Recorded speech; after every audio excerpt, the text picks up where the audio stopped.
Yo pensé en llamar a la policía, pensé en salir y detenerlos, pero pues sabía también que no valía de nada. Yo lo único que pues pude como hacer en ese momento fue ponerme a escribir sobre la situación en una publicación que hice que se llamaba Mi Carta de Navidad. José Felipe tiene 33 años. Un 23 de diciembre fue testigo de una de las situaciones más impactantes de su vida. Resulta que sencillamente llegué a la casa de mi madre y el 23 de diciembre por la mañana estaba allí en la habitación y me despertó esos gritos de auxilio de un ser suplicando por no ser asesinado.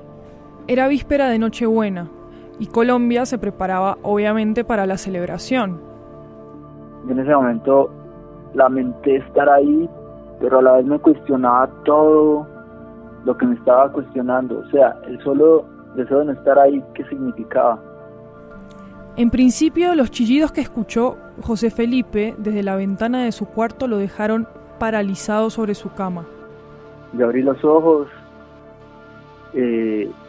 miré pues el techo y pues disimuladamente me asomé por la ventana así de medio lado, intentando visualizar a ver qué sucedía. Y pues a lo lejos veía que habían dos personas en cuclillas sometiendo a esa criatura inocente al destino cruel que ellos habían predeterminado para el pobre animal. Allí, a tan solo muy pocos metros de su casa, dos hombres estaban matando un cerdo, pues porque era víspera de Nochebuena y estaban preparando la cena.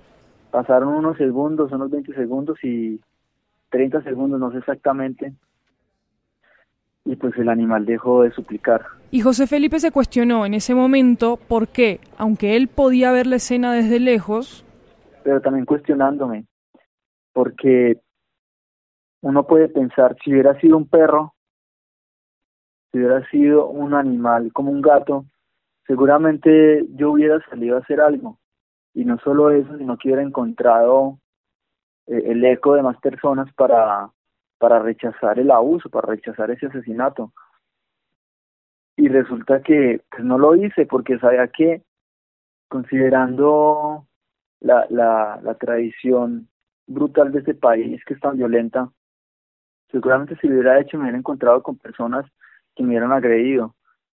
Yo solo pude pues, derramar lágrimas, frustrado, cuestionándome por no hacer más cosas por los animales, cuestionándome por no tener una voz más presente cada vez que suceden ese tipo de actuaciones.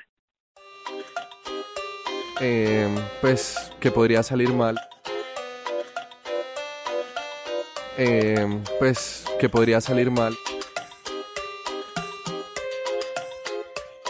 Que podría salir mal en este podcast.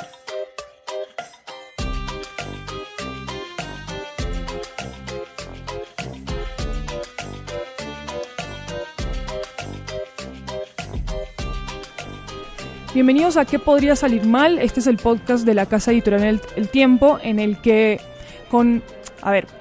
por medio de historias de la gente queremos que las personas que nos oyen no las pasen tan mal como las historias que nos mandan las personas. Gracias siempre por mandarnos sus historias a todos los oyentes. Recuerden que nos pueden contactar en Twitter en @especiales_et y también en Facebook estamos como /especialeset, sin el guión bajo, por favor.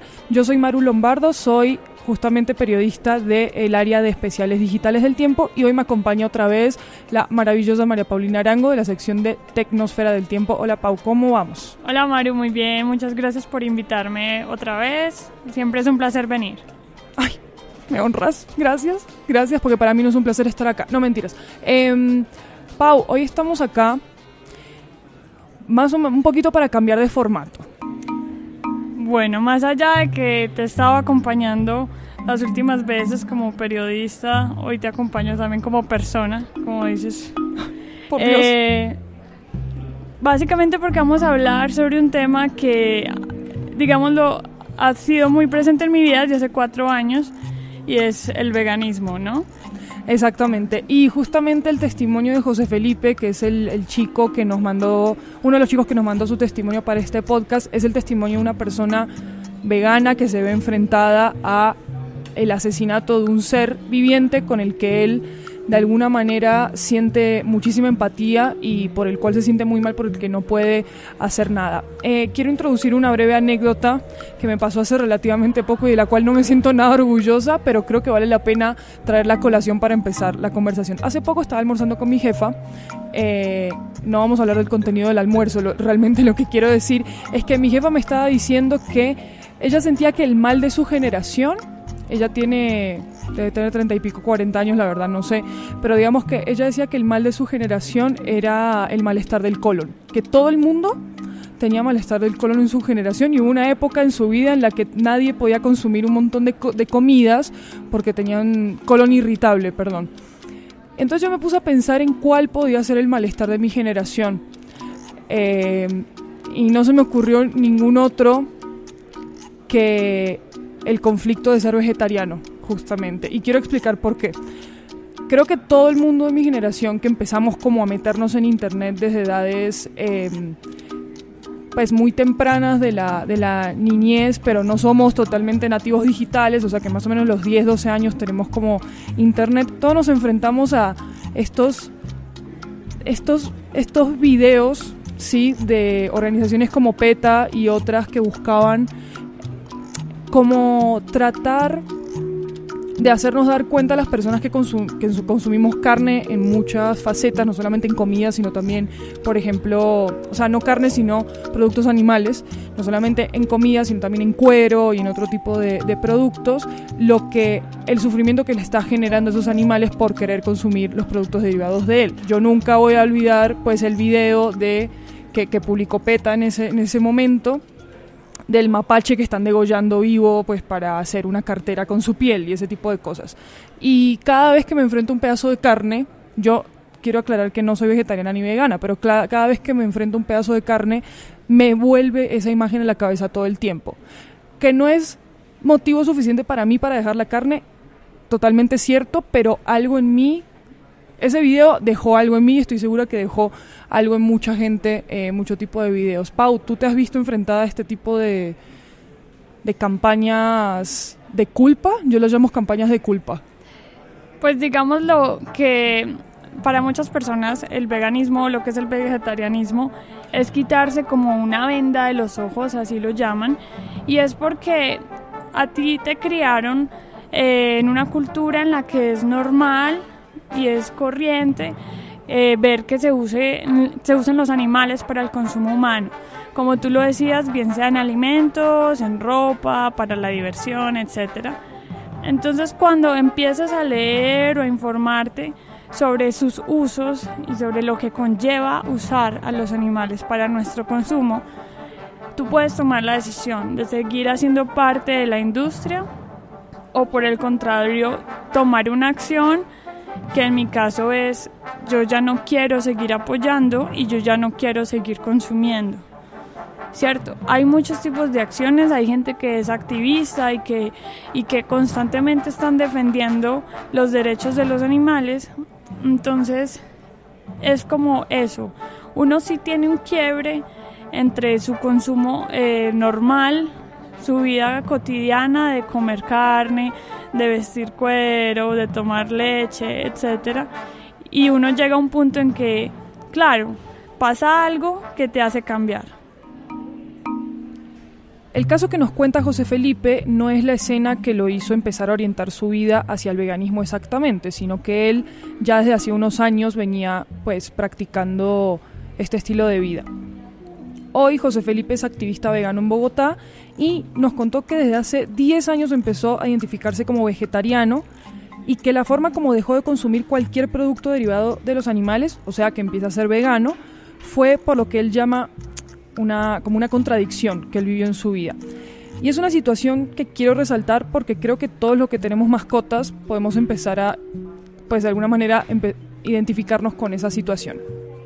Pues realmente yo empecé hace más de 10 años siendo vegetariano. Digamos que ese fue el punto de partida, y sucede que me enteré por unos eventos deportivos que habían en Corea y Japón, o en China, no recuerdo bien, que en algunos cantones, en algunos lugares específicos de Asia, se comercializa carne de perro. Cuando yo llegué a mi casa, después de enterarme de esto, y vi a mis dos perros saludándome muy alegremente, como siempre lo hacían, me sentí en contradicción. Sentí que ellos podrían haber sido un plato para mí, un almuerzo, una comida, de yo haber nacido en un país o en un lugar de estos asiáticos donde se comercializa carne de perro.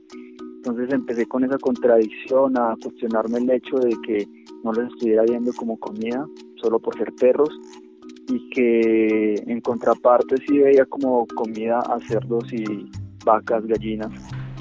Pau, siento que estamos mezclando dos términos que en principio se diferencian muy bien en cuanto a consumo, digamos, actitudes de consumo, pero he visto que tiene también, no sé si vertientes diferentes, pero que pueden tener como unas diferencias ideológicas muy fuertes. Y es que hay una cosa que es el vegetarianismo, ¿cierto?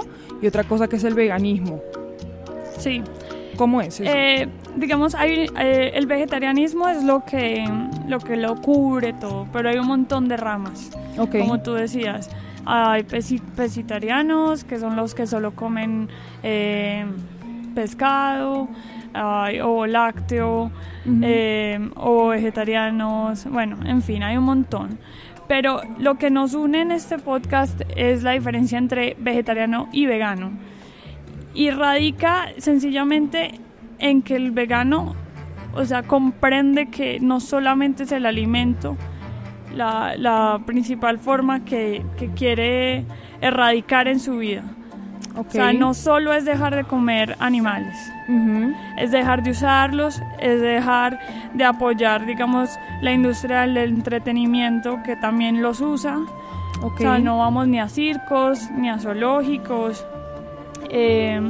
Y también el tema de los productos de belleza y de salud, que son un poco más específicos y más difíciles. Y también dentro de esto hay gente que deja de usar también prendas de cuero, ¿sí o qué? El tema de la lana, la seda, que son otras que están utilizando también seres vivos, seres sintientes, que eso es como lo decimos, que tienen sistema central nervioso, en el caso de la lana, y que suponen una explotación del animal. Son un poco más una línea gris entre el vegetariano y el vegano. El vegano sí no lo apoya. Okay. El vegetariano puede que sí continúe utilizando, digamos, lana.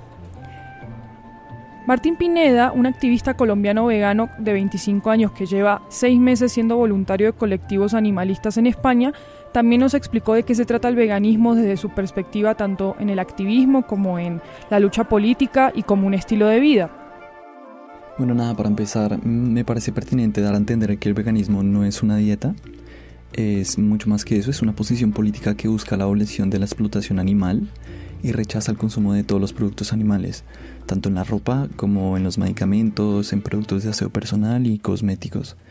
Y por otro lado también debería ser catalogado más bien como un movimiento, no como una moda, que sí, que está claro que ahora cada vez es más popular, claro, es una tendencia creciente que se da entre jóvenes, pero como cualquier movimiento que busca reivindicar los derechos de un grupo que ha sido sistemáticamente reprimido a lo largo de la historia, se debería catalogar como eso, como una lucha y como un movimiento.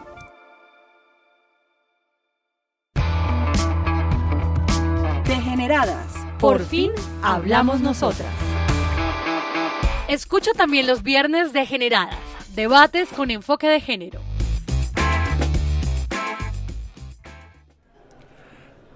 Les quería contar una anécdota. Cuando yo era chiquita hay dos cosas. Primero, como quizás habrán dado cuenta, yo soy de Argentina, así que todos ustedes pueden asumir que yo me la paso comiendo asados y que me la paso jugando fútbol y comiendo asados y que me la paso con un che boludo en la frente todo el día. Ustedes pueden asumir lo que quieran, pero si algo que sí es verdad es que yo vivía en un barrio que se llamaba Mataderos, en Argentina. Y yo vivía cerca de los mataderos, de donde mataban a las vacas y a los cerdos y hacían todos los productos a partir de ellos.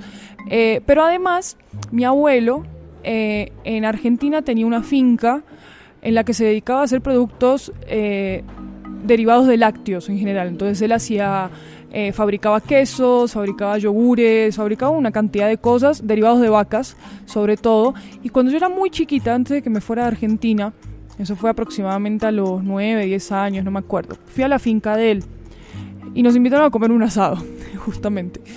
Y resulta que una persona que trabajaba ahí en la finca fue con un hacha donde una vaca y la mató. Pues yo no vi cómo la mataban, pero pues escuché que la golpeaba con el hacha, la mató y la arrastró, y la colgó en un árbol. Y yo no entendía nada de lo que estaba pasando, obviamente, nunca había visto ningún animal morir. La colgaron en un árbol y le hicieron un tajo a la vaca y le sacaron la piel realmente como si fuera que les estuvieran sacando un saco. O sea, no estoy mintiendo, es que me dio mucha impresión porque parecía una cosa a la que le sacaban un saco y yo no entendía cómo algo podía parecer, cómo podía parecer un objeto esa vaca, ¿sí? O sea, realmente la identifiqué con un objeto porque no podía creer que la vaca que estaba viva en ese momento parecía una bolsa de papas ahí colgada y ya. ¿Por qué traigo esta anécdota a colación, Pau? Porque yo en este momento tengo un gato.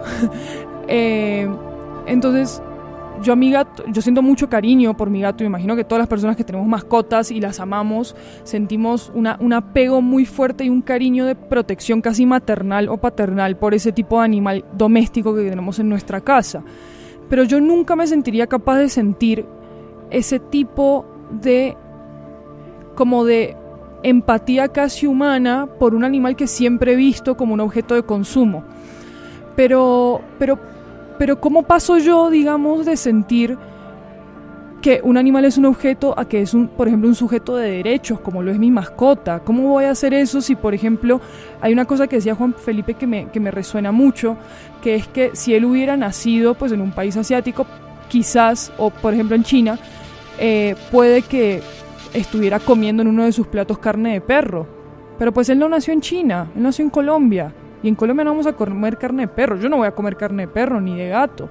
Entonces, no sé, siento que me veo como un poco forzada a ponerme en el lugar de un animal con el que nunca me voy a sentir identificada por el contexto en el que estoy. No sé si me explico.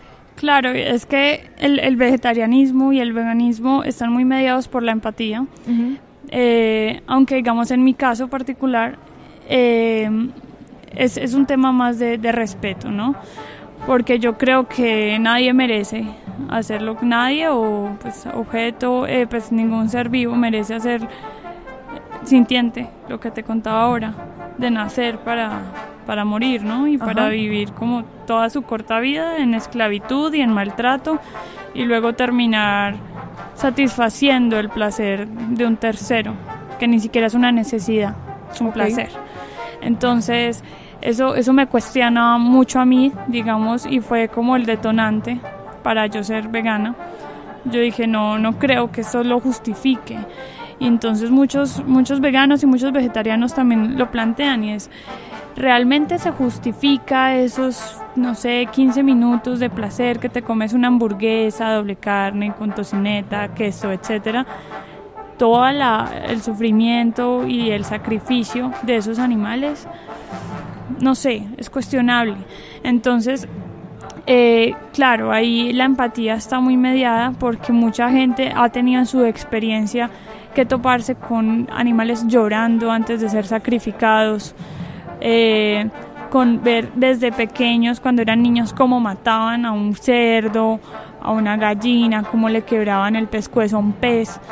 Entonces es duro, porque claro, un niño que no entiende muchas cosas del mundo, se topa con esa imagen, puede o sentir mucha compasión por el animalito o puede normalizarlo. Claro. A nosotros nos han criado con que eso es normal. Sí. Y como tú decías, los animales son objetos y muchas personas argumentan que Dios trajo a los animales para que fueran consumidos por el hombre. Uh-huh. Entonces, yo creo que es un tema más de tu propia experiencia, de cómo tú veas el mundo. Entiendo. Y cómo puedas como percibir ese otro ser que está ahí y que va a ser sacrificado por placer de un humano. Que lo que reitero no es necesidad. Básicamente esa fue como mi premisa para volverme vegana, que yo dije no lo necesito. Y por ende no creo que sea justificable y por respeto hacia los animales no quiero seguir haciéndolo. Pau, justamente lo que dice Martín sobre, y lo que estábamos hablando ahorita sobre la posición política que implica ser vegano, me parece muy interesante, pero a la vez un poco difícil de entender en qué momento dejar de consumir algo empieza a ser una posición política más allá de una posición ética, o si realmente hay una línea que diferencie las dos posturas, o sea, la ética de la política. ¿Tú qué opinas de eso? El tema, digamos, que a uno le preguntan mucho es, bueno, pero tú dejaste de comer carne y dejaste los lácteos y el huevo, pero eso no está salvando animales. Igual, la vaca que no te comes tú, me la como yo, y eso siempre se lo dicen a uno, y claramente, digamos, no es que yo esté salvando el mundo por mis acciones, pero el hecho de que cada vez se unan más personas a decirle no a esta industria es una forma de acción política y es una forma de generar un cambio que tal vez sea más lento, pero que se está dando y que ya hemos visto que se están viendo que esto es una alternativa para vivir completamente viable, que cada vez toma más fuerza entre las personas.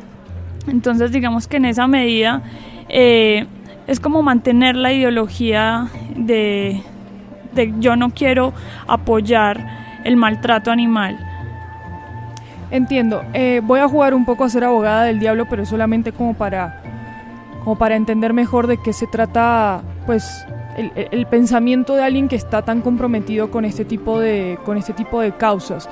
O sea, digamos, en un mundo ideal, a ti te encantaría, o sea, no solo te encantaría, realmente anhelarías pues que nadie consumiera ningún tipo de animal, o sea, ningún tipo de ser sintiente como lo habías llamado, ni en alimentación, ni en productos de moda, ni en productos de ningún tipo, y uno podría decirte fácilmente que eso nunca va a ser posible, ¿sí? Y tú frente a esa realidad, ¿cómo reaccionas? Digamos, es un tema complejo porque siempre va a haber alguien que piense diferente y eso hay que tenerlo claro. No todos pensamos igual, no todos tenemos los mismos argumentos ni tenemos las mismas maneras de vivir. Sin embargo, yo creo que las formas de consumo masivo sí van a empezar a cambiar. Y digamos, hay algo que los veganos y los vegetarianos planteamos mucho, y es que en cereales para la alimentación del ganado y también como en su tenencia en el terreno se está perdiendo mucho espacio, muchos recursos, mucha agua que puede invertirse en cereales para el consumo humano. Okay. Entonces digamos, en cereales y espacio para nuestro consumo como humanos. Entonces digamos que en términos masivos la industria agroindustrial va a tener que empezar a cambiar y eso ya se está empezando a dar. Eso no quiero decir que esa sea la forma en la que la gente deje de consumir animales, pero digamos que el tema del abastecimiento es clave para ir pensando en que esto está cambiando ya. Es interesante lo que estás planteando porque justamente El Tiempo hace un par de semanas empezó a publicar una serie de artículos que se llaman Stop CO2 Challenge, que en español se traduciría a como paremos el dióxido de carbono, o sea, reto de parar el dióxido de carbono, algo así, que justamente en alianza con la ONU lo que busca hacer es que dejemos de producir tanto dióxido de carbono para contaminar el medio ambiente. Y hay una cosa que dice la Organización de las Naciones Unidas para la Alimentación y la Agricultura, que es que justamente todos los pastizales que se dedican al ganado para la producción de carne y toda la industria del ganado para la producción de consumo humano de ellos es lo que más está contaminando el planeta. El veganismo también tiene una postura medioambiental en ese sentido, ¿cierto? Sí, claro, incluso hay muchas personas, digamos, en cuanto a razones para ser vegano, hay muchas.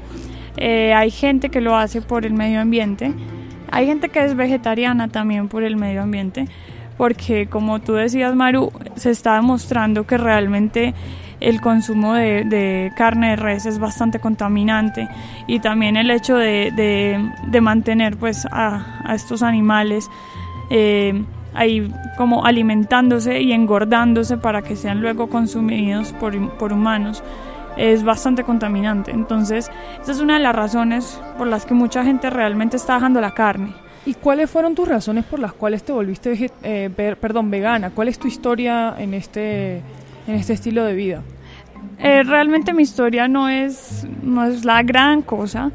Yo una vez un tiempo estuve leyendo muchas biografías como de personas aleatorias para como inspirarme, no sé.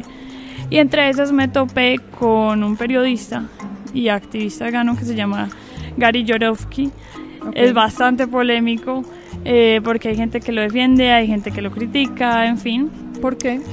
Porque es bastante, digamos, lo radical y lleva el activismo hasta las liberaciones, y no todo el mundo está muy de acuerdo con eso, y digamos que mantiene unas posturas y unos argumentos que son debatibles. Pero bueno, en fin, en esa época, que eso fue hace unos 4 años, sí, me lo topé en internet y me puse a leer sobre sus charlas, a ver sus charlas en universidades, con la prensa, y tenía unos argumentos bastante convincentes que realmente fueron los que me motivaron a decir no vale la pena seguir consumiendo carne cuando puedo tener una vida mucho más como tú decías ahorita, sin culpa.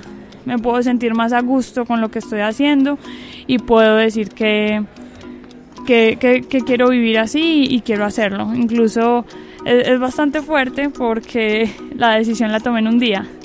Entonces, ¿en un día? Sí. O sea, no lo pensaste demasiado, digamos, ¿o sí? Es que me convencieron mucho los argumentos. O sea, ¿te acuerdas más o menos cuáles eran? O sea, es que eso era el tema, digamos, de que uno puede mantener una alimentación sin animales y estar sano, y efectivamente pues yo llevo 4 años y nunca me he enfermado. Estás perfecta. Sí, realmente sí. El tema también de cómo los tratan, de la forma en la que vuelven casi que objetos a un animal, o sea, y de que tengan, o sea, pensar en un ser vivo que nace para morir es bastante fuerte. Entonces, bueno, digamos que no fue tanto la empatía como en el caso de muchas personas. Sí. Conmigo fueron más como los argumentos que me terminaron convenciendo de pasar de comer una alimentación omnívora que tenía todo tipo de alimentos, incluyendo los de animal, a una alimentación completamente vegana. Yo no pasé por el periodo de vegetarianismo, sino que eso fue de un día para otro, porque estoy convencida, digamos, de que esto es lo que yo quiero hacer, al menos con mi vida. Entiendo, Pau, y se me ocurre una pregunta absolutamente hipotética porque, como tú decías, no hay estudios que demuestren lo contrario, pero supongamos que el día de mañana hay una cantidad de estudios que demuestran que la falta de consumo de carne causa una cantidad de deficiencias que no teníamos previstas, que no teníamos contempladas en nuestro cuerpo y en nuestro desarrollo, etcétera.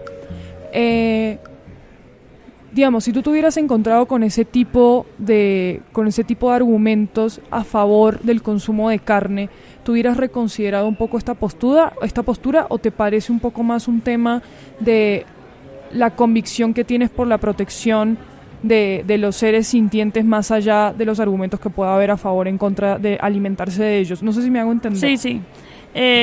Hace 4 años, cuando tomé la decisión, no sé si digamos ese argumento me hubiera hecho cambiar de opinión, pero hoy en día no. O sea, hoy en día a mí me pueden decir que me voy a enfermar, que me puedo morir, pero es que yo no estaría tranquila conmigo misma. Ok. O sea, yo creo que uno tiene que vivir de una manera que uno se sienta bien con sus decisiones y con sus acciones del día a día, y definitivamente tener alimentos derivados de animales no me da tranquilidad. O sea, consumirlos no me daría tranquilidad, me sentiría mal conmigo, sentiría que no estoy siendo consecuente con la forma en la que pienso. Pau, ¿tú te has encontrado con estos argumentos de que Colombia es un país extremadamente carnívoro y por lo tanto no hay ninguna posibilidad de que pues toda la población o la gran mayoría de la población o mucha población del país migre hacia alguna dieta vegetariana o vegana? Por ejemplo, ¿en tu familia son muy carnívoros? Realmente no, en mi familia les gustan mucho los lácteos y eso fue como un punto muy complicado para mí. Dejar todo lo que son leche, yogur, quesos. En mi familia se come una variedad de quesos absurda y fue bastante complejo. Pero yo también tenía esa creencia, Maru, de que en Colombia se consume mucha carne, pero hace un tiempo, hace como unos 3 años más o menos, estuve trabajando en unos temas que tenían que ver con bancos de alimentos y con la alimentación de Colombia. Y me topé con unos informes de la FAO, que es de las Naciones Unidas, en los que se mostraba que que la carne no es uno de los principales alimentos en Colombia. Okay. Por el contrario, son los granos, que digamos son la base de mi alimentación en la actualidad. Y de hecho, Pau, quería complementar eso que estás diciendo con unas cifras que me encontré hace poco, que también me hicieron enfrentarme un poquito a esa realidad de que ni la carne ni el pollo, en este caso, que pues son las carnes más consumidas en Colombia, son los alimentos más consumidos en Colombia. Por ejemplo, la FAO justamente lo que dice es que un colombiano en promedio consume unos 18.6 kilos de carne roja al año, según la FAO, y unos 31.5 kilos de pollo al año. Y parece mucho, de hecho es bastante, pero por el contrario, la Asociación Hortifrutícola de Colombia, yo odio esos nombres que ponen acá, como que tratan de poner todos los sustantivos en una sola palabra para poner el nombre de una cosa. Entonces hay cosas como Surtifruber, que es surtido de frutas y verduras, y yo digo, ¿por qué simplemente no los llaman mercado de frutas y verduras? Pero bueno, ya dicho eso, continúo.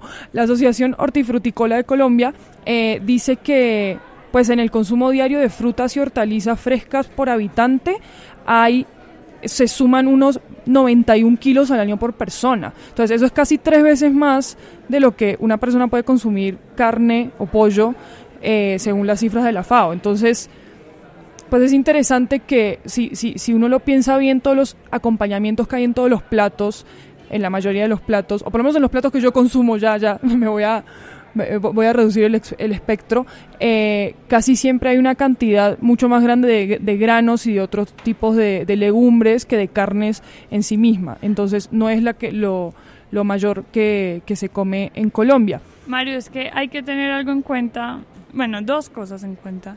La primera es que claramente vivimos en un país que para personas que tienen su base alimenticia en vegetales y en hortalizas y en granos es maravilloso, es un paraíso, porque acá hay mucha diversidad todo el año, no tenemos estaciones, entonces eso hace que los precios sean más baratos y por ende sea más fácil conseguir frijol, arroz, tomate, que tal vez un salmón o una carne de res. Es mucho más económico. Sí. Entonces también digamos que en parte esas cifras se deben a eso, y también esto nos lleva a pensar que ser vegetariano y vegano en Colombia es fácil y es una forma mucho más económica de vivir, porque puedes costear tu alimentación con base en todas las variedades que tenemos acá de frutas, verduras y granos, que es mucho más económica que la carne en muchos casos.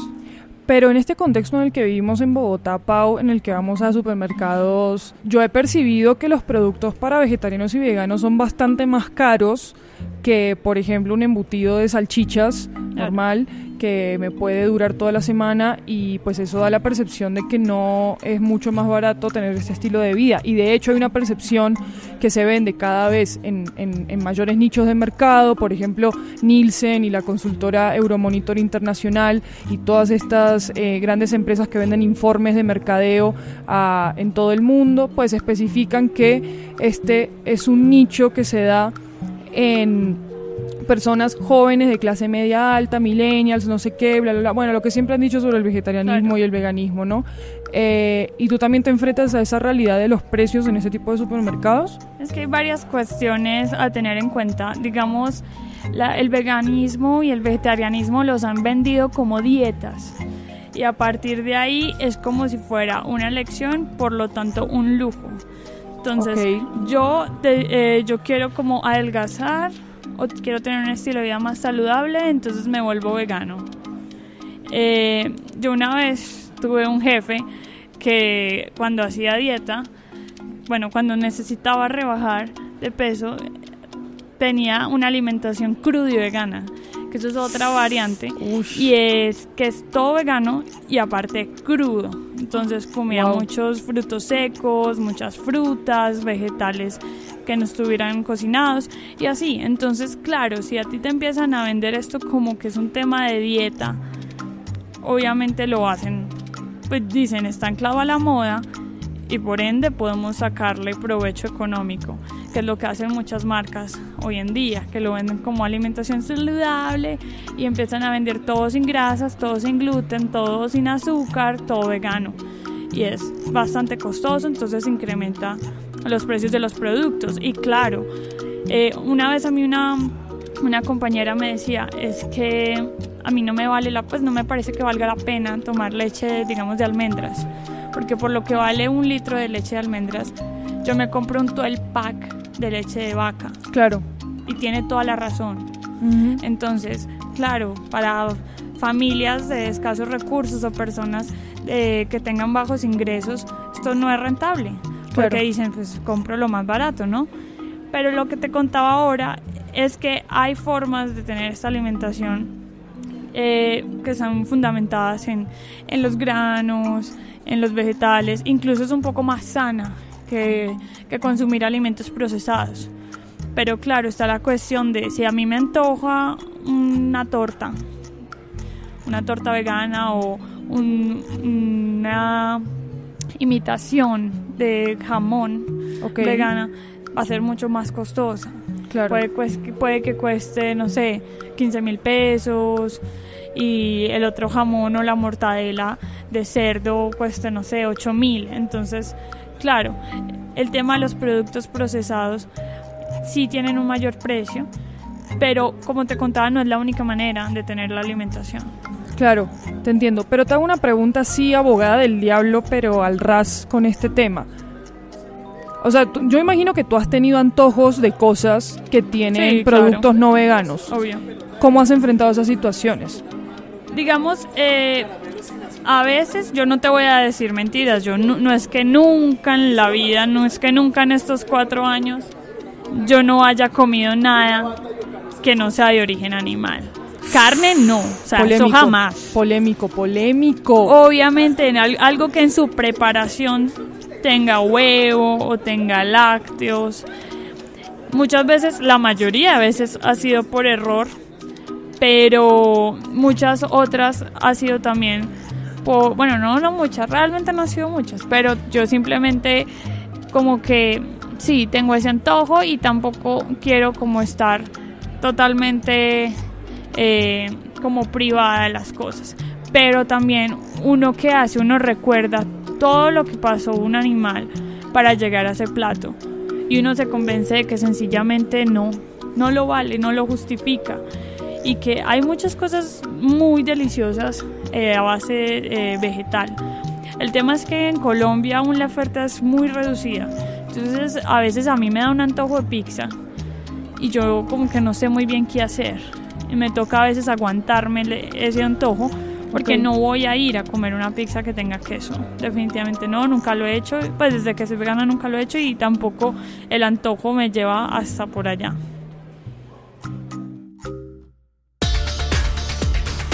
Escucha otros podcasts de El Tiempo ingresando a www.eltiempo.com/podcast.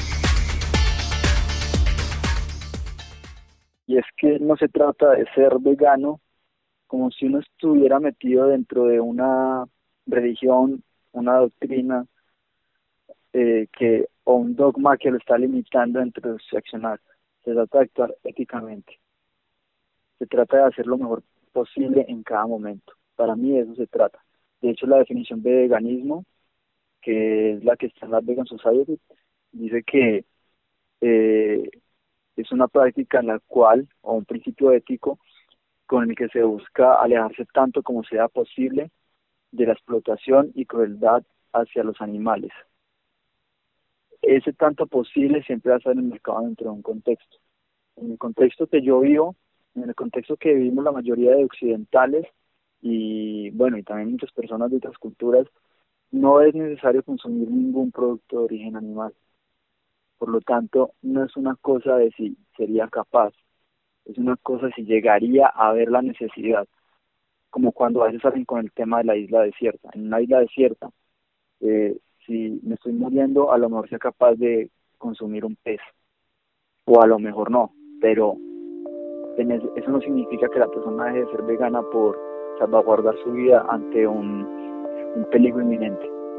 Para mí al principio fue muy difícil ver la gente que yo quería comiendo carne y como siendo parte de esa industria que yo tanto repudio. Era un tema muy complejo porque entonces uno dice, pues yo los quiero, sé que son buenas personas, pero están haciendo algo que para mí es muy mal. Entonces eso es algo con lo que uno sigue lidiando, yo creo que por el resto de su vida. Pero la idea exacta no es alejarse tampoco de todos los que no piensan como uno. Lo que hablábamos al principio es, el mundo es muy diverso, por lo tanto siempre va a haber gente que piense diferente a ti y que tenga sus argumentos. Entonces yo como que me concentré en mí y que yo estoy haciendo las cosas porque yo las veo correctas. Si alguien me quiere preguntar sobre mi experiencia, si alguien quiere que yo le dé algún consejo, yo estoy súper dispuesta. Pero yo me cansé de intentar explicarle a la gente por qué era que yo lo hacía y por qué es que tener, digamos, a los animales como objetos y como una forma de consumo no es tan correcto, ¿cierto? Obviamente los contextos para esto son muy amplios y para algunas personas está bien, para otras es comodidad, en fin.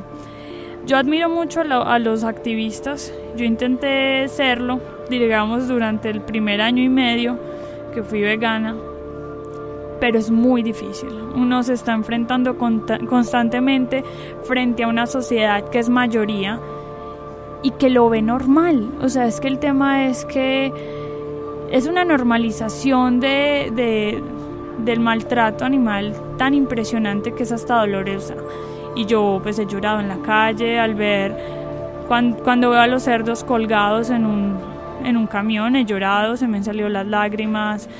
En fin, es muy complejo. Pero entonces yo dije, tengo que concentrarme en mí y en que yo lo estoy haciendo porque considero correcto esto y porque quiero vivir de esta manera y esto me da tranquilidad, y dejar de pensar en los demás y en que los demás no ven lo que yo veo y algo que para mí es tan obvio como que a un animal no se le debería hacer daño. Pau, gracias por estar hoy conmigo acá en el podcast. Con mucho gusto. Vamos con lo que aprendió Martín Pineda también de su activismo en España. Recientemente estuvimos en la calle de Gran Vía haciendo una protesta porque pusieron un cartel gigante del tamaño de un edificio completo sobre Leche Pascual, que es una marca de leche muy conocida acá en España, en el que decía básicamente que la leche sabe mejor cuando es leche de vaca feliz, cuando es leche de una vaca que ha sido tratada amablemente, ¿no? Lo cual es una completa mentira. Y una vez más vuelvo al punto de la etiqueta bienestarista, ¿no? que es una estrategia 100% de publicidad.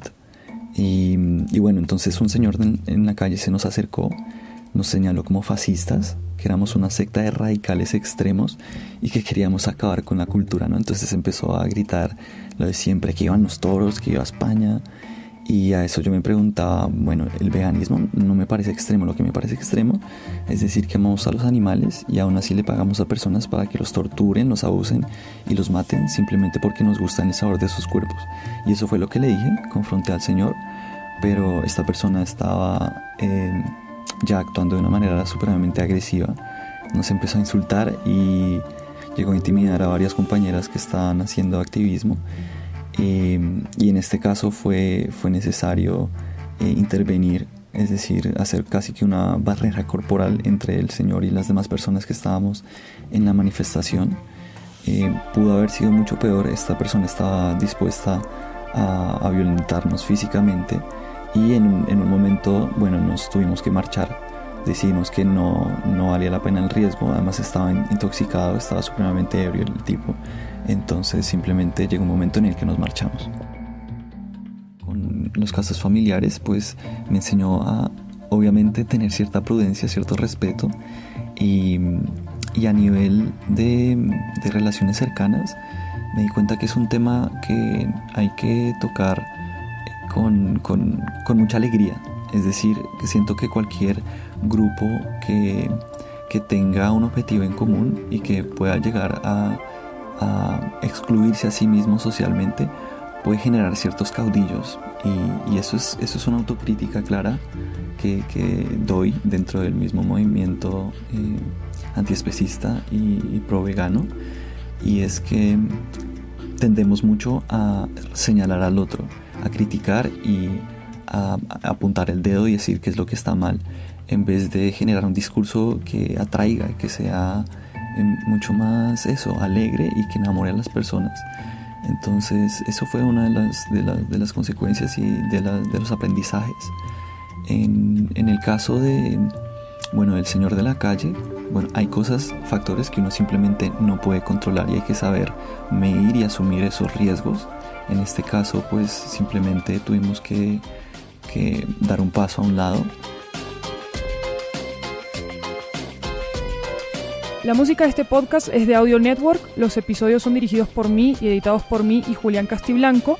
Natalia Bonet, que es editora de Especiales Digitales, revisa el podcast antes de su publicación. Recuerden que si quieren mandarnos sus historias o reacciones a nuestros episodios, nos pueden contactar por redes sociales. En Twitter estamos como @especiales_et y en Facebook como /especialeset, todo junto. También pueden enviarnos un correo a especialesmultimedia@eltiempo.com y pues podemos considerar sus historias y sus anécdotas para un próximo episodio. Gracias por estar con nosotros y nos escuchamos en 2 semanas.